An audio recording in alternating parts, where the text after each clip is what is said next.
Cancer, bonjour à toutes et bonjour à tous, j'espère que vous allez bien et je suis ravie de vous retrouver pour cette nouvelle vidéo dans laquelle nous allons parler de vos énergies donc pour le mois de janvier 2024. Alors bien sûr, je le répète évidemment, vous le savez, ceux qui me connaissent, quand je dis vos énergies, c'est à condition que vous vous reconnaissiez dans ce tirage et que ce que je vais dire ait du sens pour vous, hein.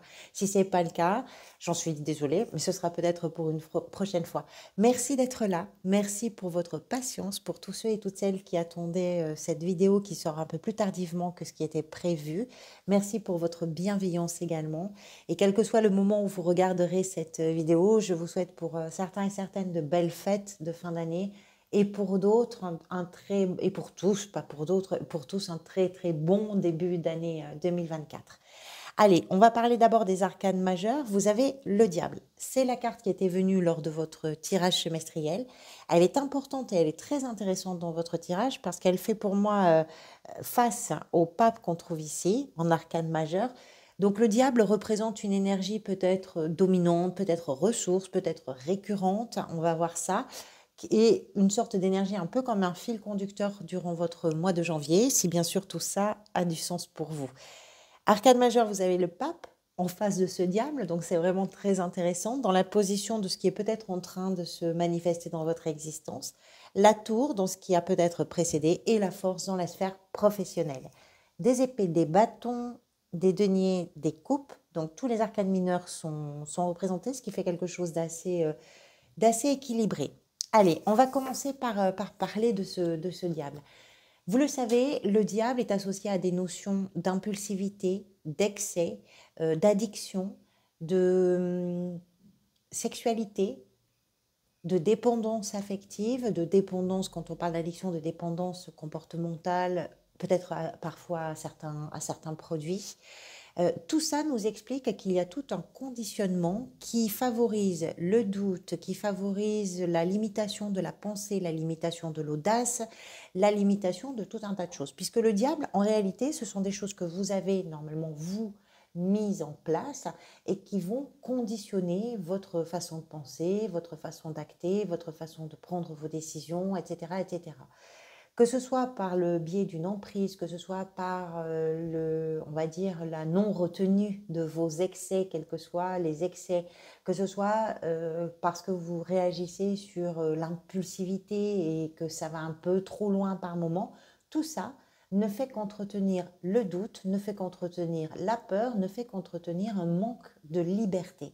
Le diable, c'est ça. C'est comment on arrive soi-même à saboter tout ce que l'on pourrait ne pas saboter. En gros, c'est ça. Alors, évidemment, on n'est pas toujours responsable. Quand je parle de ça, je vais évidemment faire davantage référence aux addictions à des produits qui sont parfois aussi des maladies. Mais il y a forcément un endroit où vous pouvez, vous, intervenir par rapport à ça. Le diable, c'est pas que ça. C'est aussi une carte qui nous parle de la libération des énergies, par exemple, sexuelles, donc, et passionnées également, puisqu'on est vraiment sur une énergie comme ça, et qui pourrait nous indiquer, pour certains et certaines d'entre vous, qu'il y a quelque chose qui va vers, alors peut-être vers l'excès aussi d'ailleurs, mais qui va être complètement débridé sur le plan sexuel, pourquoi pas, sur le plan de la relation charnelle, etc. Sur le plan des découvertes, le diable, c'est également une carte qui nous parle de la puissance de l'intelligence quand elle s'invite sur la manipulation. Alors, soit c'est de l'auto-manipulation, c'est-à-dire que vous arrivez vous-même très intelligemment à vous convaincre que vous n'êtes pas capable, que vous n'êtes pas suffisamment je ne sais pas quoi, que vous ne... Voilà, vous arrivez à vous convaincre vous-même de tout un tas de choses qui sont probablement fausses, mais qui vont vous conditionner et vous empêcher de tenter quelque chose. Soit effectivement la manipulation par rapport à d'autres personnes. Donc, en fait, je dirais que cette énergie-là nous explique que quand on fait face à ses propres démons, peut-être qu'on est capable aussi de rétablir un peu de confiance en soi et on va y venir. Parce que ce diable, c'est pas banal, fait quand même face au pape, on va en parler tout à l'heure. Votre état d'esprit est représenté ici par le valet d'épée et la 2 de bâton. Alors, Le valet d'épée, d'abord, c'est quelqu'un qui est très curieux, c'est quelqu'un qui est très bavard, qui est assez actif, qui va poser des questions, qui va explorer de nouvelles idées. C'est vraiment une carte d'invitation à prendre des risques, à avoir de l'audace et à ne pas avoir peur non plus d'exprimer ses opinions, ses désirs, etc. Euh, il est, je dirais, un peu trop actif pour rester concentré sur les détails ou pour faire preuve de patience. On parle ici de l'impulsivité avec le diable. Il est possible que, d'une façon générale, dans votre état d'esprit, vous soyez un peu, vous ayez peut-être des difficultés, c'est un grand mot, mais que ce soit un peu plus compliqué sur le mois de janvier pour vous, de conditionner ou de retenir un petit peu tout ce qui veut se manifester peut-être aussi par la parole.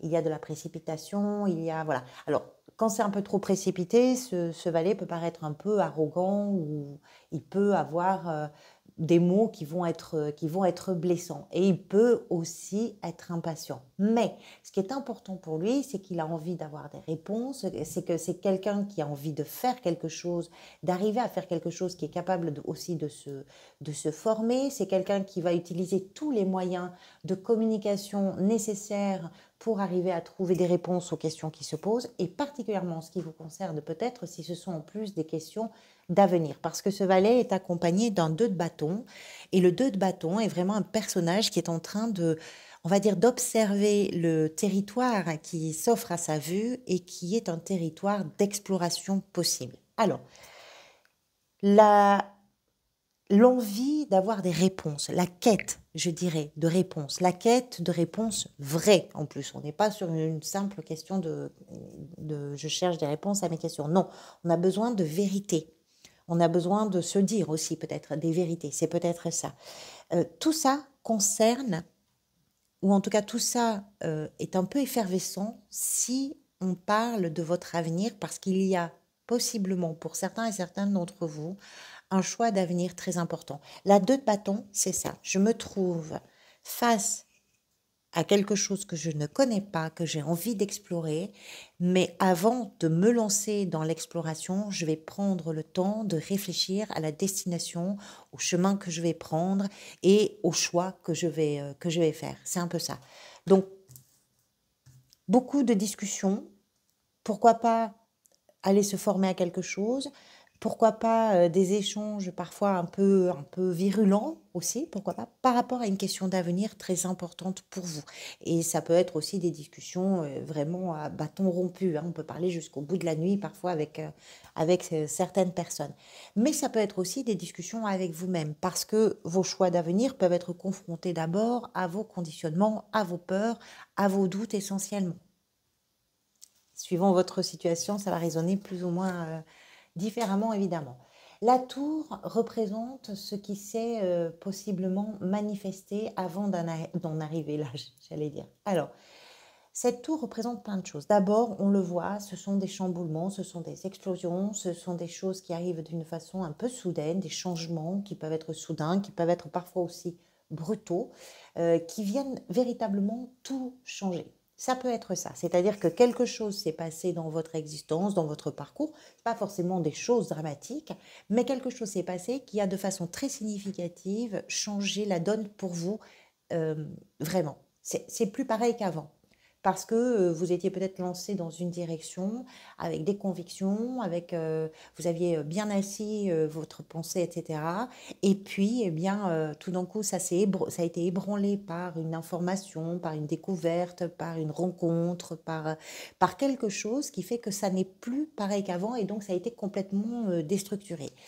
La tour peut représenter également la peur du changement. Ça peut représenter une forme d'enfermement parce qu'on a peur de remettre en question les choses, parce qu'on a peur de se questionner. Or, ça peut être ça hein, pour certains. Là, on voit que vous allez au-devant des questions. On voit que vous n'avez pas trop peur. Mais c'est aussi je dirais que c'est même si ça s'est passé avant, il y a peut-être eu quelque chose qui est venu vers vous dans un contexte, dans une situation, dans une relation, je ne sais pas quoi, quelque chose qui a déclenché un changement, qui est arrivé assez rapidement, et tout d'un coup, bah, ce changement-là vous pousse à vous confronter à vos doutes, à vos peurs, à vos conditionnements.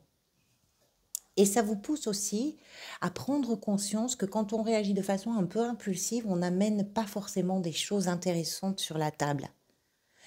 Donc, je ne sais pas comment ça peut résonner pour vous parce que j'ai l'impression que tout ça est profondément imbriqué. Vous savez, c'est comme quand on a une étincelle qui allume un brasier. J'ai un peu l'impression de ça dans ce tirage. C'est-à-dire qu'il y a quelque chose qui a mis un grain de sable dans la mécanique et tout d'un coup, c'est toute la mécanique qui est touchée. Donc, ce qui est touché, c'est vos questionnements, c'est votre formation, c'est votre avenir, c'est comment vous vous comportez vous, c'est comment vous êtes capable de gérer vos propres impulsions ou votre violence aussi, hein, parce qu'avec le diable, il peut être aussi question d'une violence parfois verbale, parfois comportementale, parfois physique, j'en sais rien, mais tout ce qui ne vous aide pas à vous sentir libre.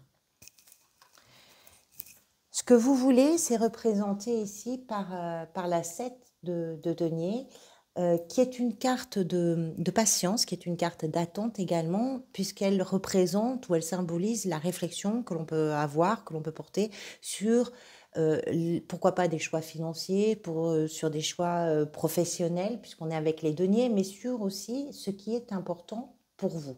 Donc il y a des prises de décision, puisque c'est une carte de bilan. On n'est pas dans une action.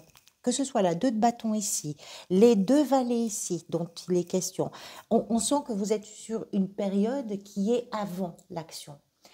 Tout ça fait qu'avant l'action, ce que vous voulez, c'est prendre conscience déjà de tout le chemin que vous avez parcouru, de ce que vous êtes capable aujourd'hui de récolter, de ce qui vous apporte à vous une certaine forme de satisfaction, ce qui fait que quelque chose a pu profiter, a pu grandir, a pu se déployer un peu plus, et puis de tout le chemin qui reste à faire également, ça c'est important. C'est ce que vous voulez, c'est d'arriver à ne pas manquer de vision, mais pour voir loin, pour continuer, on va dire, à faire perdurer la satisfaction, pour continuer à avancer, à progresser et ne pas se limiter, eh bien, on peut commencer à récolter les fruits et surtout, on peut faire un petit peu le point. Et c'est ça que vous voulez, c'est faire le point. J'en suis où ? De quoi j'ai envie, je pense que vous savez de quoi vous avez envie. La direction que je prends peut être déterminée également par le bilan que vous pouvez faire ou que vous pouvez réaliser, qui est un bilan positif, parce qu'il y a déjà des fruits qui sont à la récolte avec cette 7 de denier. Alors bien sûr, il reste du chemin à faire, oui, mais vous êtes sur un premier palier qui est quand même, qui apporte un certain lot de satisfaction, de bonheur, de plaisir, etc. Et c'est ça que vous voulez, c'est avoir une vision un peu globale, un peu générale, une vision d'ensemble du tableau pour continuer, pour progresser. Le valet de bâton, ici, représente l'énergie qui pourrait venir vous aider. Alors, on est encore une fois en présence d'un valet, comme dans l'état d'esprit. Les valets représentent quelque chose qui commence. On n'est pas au tout début, mais on est quand même sur une énergie de commencement, sur le début d'une action, ici en particulier avec les bâtons. Il y a quelque chose que vous projetez. Il y a une idée qui est en train de germer. Et ce qui va venir vous aider, c'est que pour vous, cette idée, cette projection agit véritablement une source, je dirais, d'énergie. D'énergie à votre dynamique, d'énergie à votre audace, d'énergie également à votre créativité, puisque les bâtons sont souvent associés à beaucoup de créativité. De l'enthousiasme, de l'inspiration, l'idée que tout d'un coup vous avez envie de commencer quelque chose d'autre, de quelque chose de nouveau, ça vous donne envie d'explorer, ça vous ouvre l'esprit. Tout à l'heure, on parlait de tout ce qui peut conditionner votre état d'esprit avec le diable, votre état d'esprit, votre mode de fonctionnement, votre liberté de penser. Ce qui va venir vous aider, c'est ça. C'est la passion avec laquelle vous allez vous engager, c'est l'idée que vous vous ouvrez à de nouveaux horizons et c'est ça qui va libérer votre esprit. C'est très intéressant comme énergie et c'est assez puissant. Votre défi, il est représenté ici par la 6 d'épée qui nous explique que peut-être ce qui peut être compliqué pour vous, c'est d'arriver déjà à quitter, à vous extraire, à laisser derrière vous des situations qui peuvent être des situations conflictuelles, que ce soit avec un environnement ou que ce soit avec vous-même, peu importe.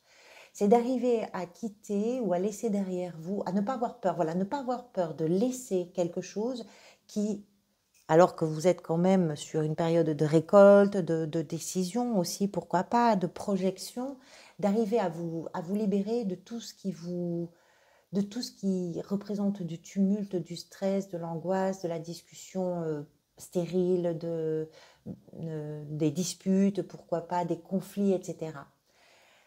Euh, Pourquoi ça peut être un défi? Peut-être parce que ça fait partie des choses auxquelles vous étiez attaché.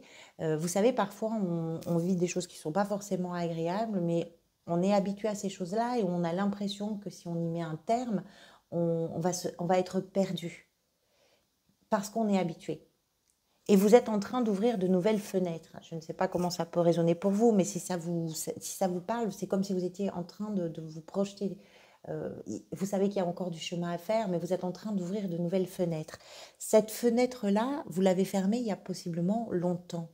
Et elle n'est pas agréable. Elle n'est pas.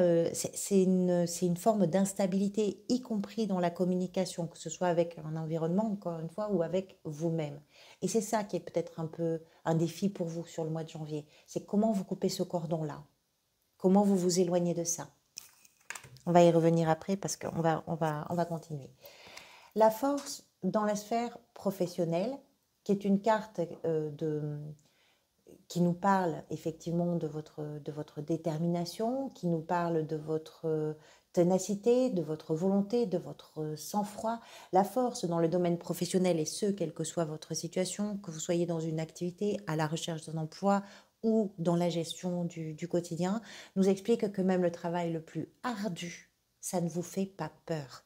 Vous êtes capable de vous retrousser les manches, vous êtes capable d'affronter les situations.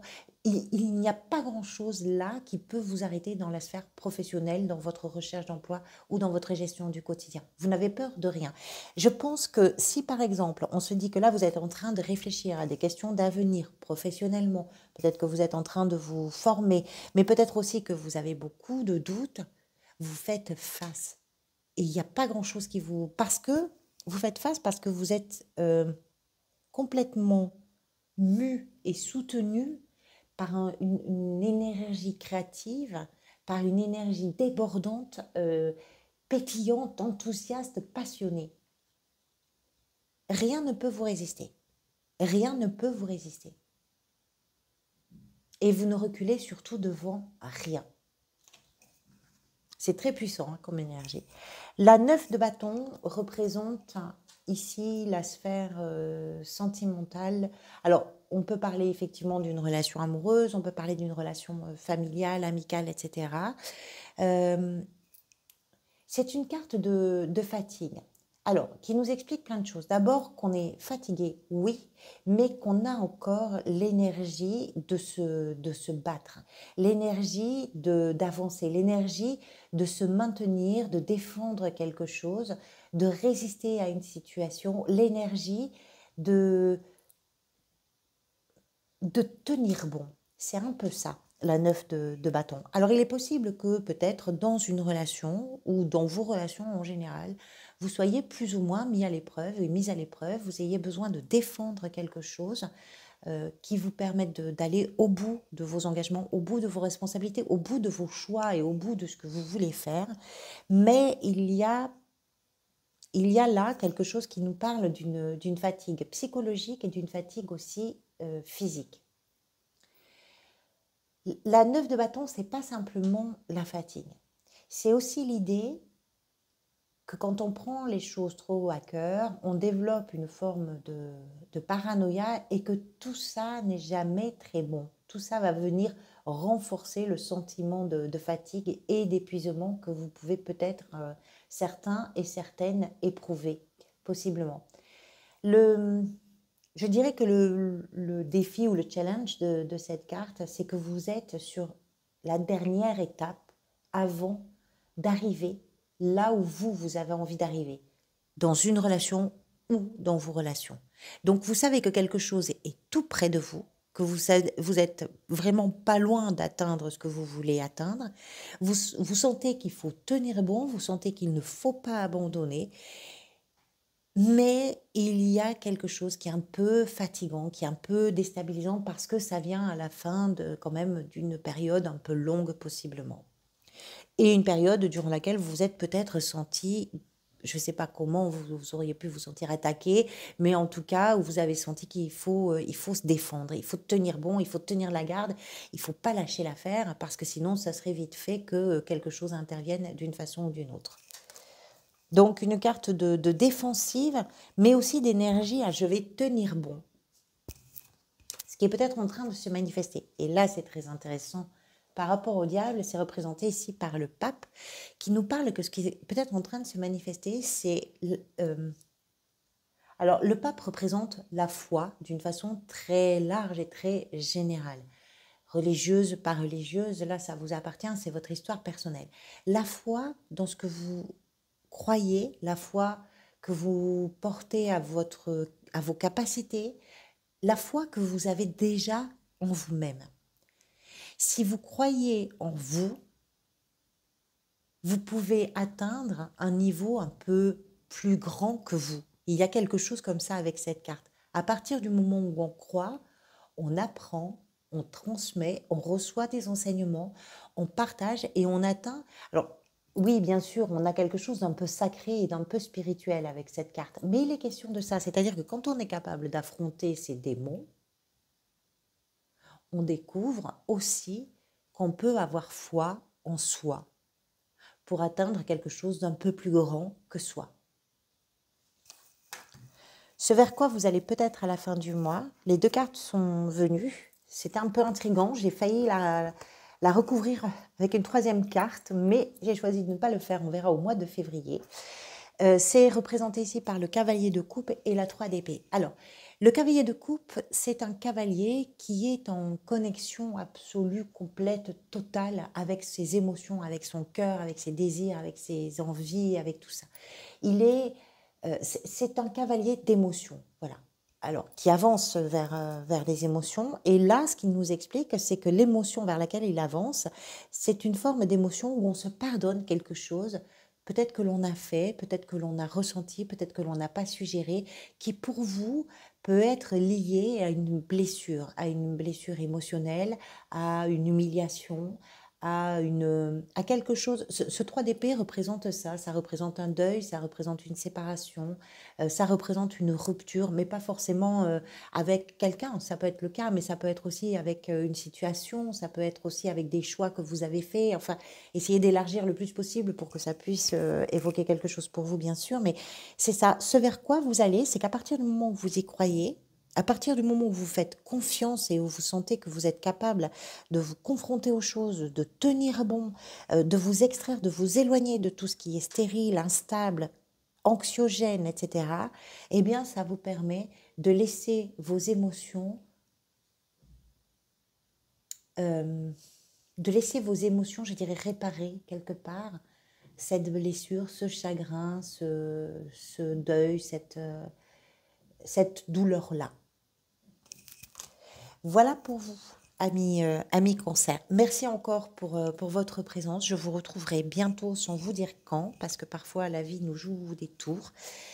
Prenez soin de vous dans la mesure du possible, évidemment, et des gens que vous aimez également. Et surtout, profitez de l'instant présent, encore une fois, dans la mesure du possible, parce que c'est très précieux. À très bientôt.